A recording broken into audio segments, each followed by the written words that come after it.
Last week, the Emmy-nominated show Hot Bench premiered for its 12th season right here on CBS, and there are some new faces in the courtroom this season. Judge Daniel Mentzer joins us. The panel of judges is on the bench right now, and former NYPD Detective Gina Findley keeping the court in order as the bailiff. And guess what? They're both joining us here right now. I want to welcome the both of you. Good to see the two of you. If I'm in your courtroom, I'm going to say to myself, you know what? This is going to be a breeze. These people are too attractive. I'm kidding. Congratulations, though. What's it like? I guess let me ask you, this is a show that obviously, these court shows have done so well for so many decades, going back to Judge Wapner. Yeah. And then, of course, with Judge Judy, and Hot Bench has been so successful. What's it like being added to a show like this? I'll pose the question to you first. Well, pretty much it's exciting. It's different from what I was doing before, obviously, except for the fact that, you know, I still have to keep order, but now it's in the court and it's on TV. So it's amazing. It's a beautiful experience. Yeah, nice being on the bench with this show. Yes, it's completely different from what I did before, practicing as a criminal defense lawyer in the Bronx for over 30 years. This is something that I thought, civil, small claims, I might not get into it the way I have, but I am totally absorbed. So let me ask you this. In your experience, did you have cameras in the courtroom over your 20 years in certain cases? Occasionally, a big homicide or a high press case, we would have cameras, but not like this. Cameras are on you 24/7. Now it's a lot of cameras, a lot of different angles. Can I ask you the role of the bailiff for folks at home that are wondering, like, okay, with a TV court show that aren't familiar with Hot Bench or some of the other shows, what is the role? So the role of a bailiff in any court and with TV as well, it's the same pretty much to maintain order, assist the judges, you know, provide security. But the funny thing with that is, obviously, because it's TV, I was told that I don't have to necessarily provide the actual security. There are people on set to provide the actual security. For the security, which is nice. But you could handle it because your years with the NYPD, obviously, you come with a heavy hand as well. What was that like, taking that experience that you've had in the past and bringing it to something like this? So I would say, as far as my professional presence in the courtroom, I believe it helped me have a voice that commands a room if needed, which I've had to use sometimes.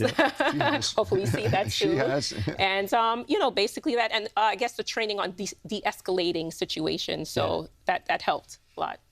Judge, let me ask you, as a criminal defense attorney for so many years, and obviously you've worked in a tough neighborhood, what's it like transitioning from a job like that to something like this, which, I mean, it's television. We know the cases are real, but it's still, there's a certain level of entertainment that now comes with your job that maybe didn't exist prior. Well, I try not to think about the entertainment aspect of it. My job is to get the facts, the important facts from the litigants, and then make a decision I think is right, without regard to the cameras. But I think there's a lot of things that translate well from my previous job as a criminal defense lawyer. I feel like I've been lied to a lot. This may surprise you, Chris, but very often I'm going to say you probably have been. You may not believe this, but very often your clients might say that they didn't commit the crimes for which they've been accused, and you think that might be a lie, and you have to assess their credibility and try and get to the bottom of it. And it's important that you give them good advice. Also, I have witnesses that lie about my clients in courtroom. So I have that experience of being lied to quite a bit in my life, and I think that helps well, because one of the jobs of a judge is to assess the credibility of the people in front of you, and I think I have some experience at that. That's got to come in very handy. Let me ask you both about working with your co-stars that have been established on the show. Were you welcomed in with open arms, I hope? I was. Actually, on the first day of taping, Judge Jodit Tawalde, she came up to me and whispered in my ear. She goes, "You got this." You know, she goes, "It'll take some time, but you got it. Just relax." And, you know, were you nervous though? I was nervous at first because I didn't know what to expect, what they wanted from me. You know, taping. So they both were good. And, And what's it like sharing time with other judges? Well, they've been great. I'm replacing a judge that they absolutely adored, Michael Corriero. So I thought that might be a little difficult, this new guy coming in, but they've embraced me, open arms, made it so much easier. So let me play a quick clip, because we've got an episode that we want to show a quick highlight of, and we'll talk about it coming up in a second. But go ahead, play that clip of this episode. And you, sir, Zachariah, how dare you put your grandfather through this? How could you look your grandfather in the eyes after what you put him through? Being a drug addict and asking this man for money over and over and over to help bail your girlfriend out of jail. And what do? You tell him that's his problem. Take it up with her. Grow up and stop leaning on him. because you're tearing this man apart. So a little background on this. This was an episode that centers around a grandfather suing his grandson over unpaid loans. Obviously, he told him his business. Well, yeah, sometimes as a criminal defense lawyer, obviously I could be a little harsh in dealing with the people, especially in the Bronx. But in this particular case, it's weird that you showed us this one, because this is one case that I tossed and turned about as to whether or not I made the right decision, whether we delivered the right verdict here. Yeah. It's a typical type of case that we get where one person gives money to a close friend or family member, and the issue is whether that's a loan or a gift. Yeah. And it centers around whether or not there was really an expectation that it would be repaid.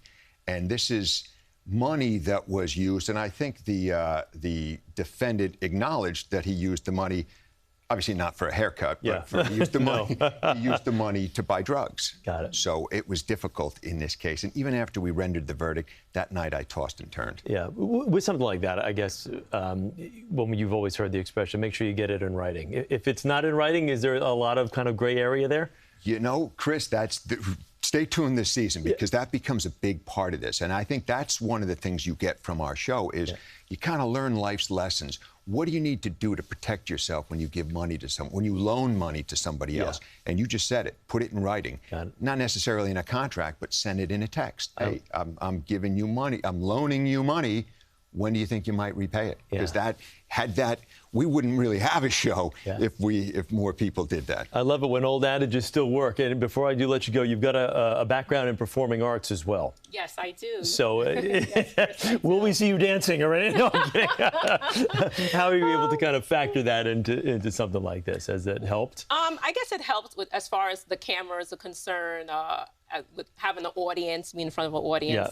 So.